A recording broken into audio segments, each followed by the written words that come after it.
He's spleen and knocks out Casanova's flatulence. He's all struggling to breathe because of his flatulence.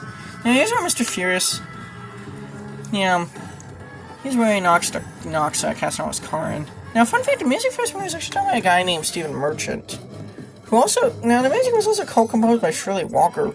Shirley Walker, I'm sure some of you folks out there who grew up on superhero cartoons in the 1990s. She was the composer of the Batman and Superman animated series from back in the day. Shirley Walker is actually, she was one of the very few prolific female film and TV composers out there.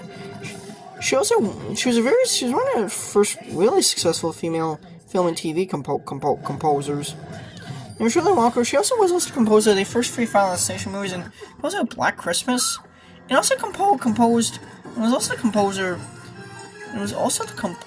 of the first, and was also the composer of Space Above and Beyond. Does anyone remember that show, that cult sci-fi space show? Yeah. Now, Shirley Walker, she actually wrote additional music and I think some main themes.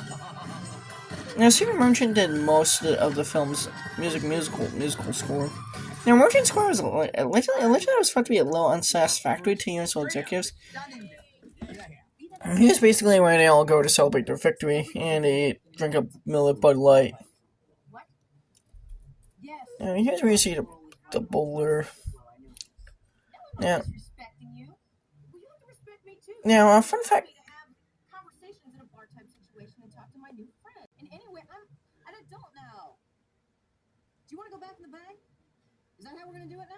So basically, the bowling ball is actually the bowler's dead father, skull kept alive as in a glass bowl, which is actually, now the bowler, I believe, is actually a character that was actually made up for this movie. And I don't think it has any source counterpart in the original Mystery Men comics. Now, I want to say bulk of the characters in this movie are actually kind of made up for this. Now, this movie is actually kind of a loose for my. Now, this movie is actually a rather loose adaptation of the comics. Mainly, they removed the Fleming character. It was removed mainly on account of him just being too bizarre. Of him being too bizarre of a character to include. It was also fun that his design was also really complicated to put on screen, so he was replaced with Captain Amazing, who actually, I believe, actually has some aspects of the Fleming carrot. Kind of characteristics, but just integrated onto it. Now, the Shovel, I think, is actually an actual. Now, the characters like Shovel and Splinter, I think, are actual characters from the comic. But I think they're, like, heavily altered.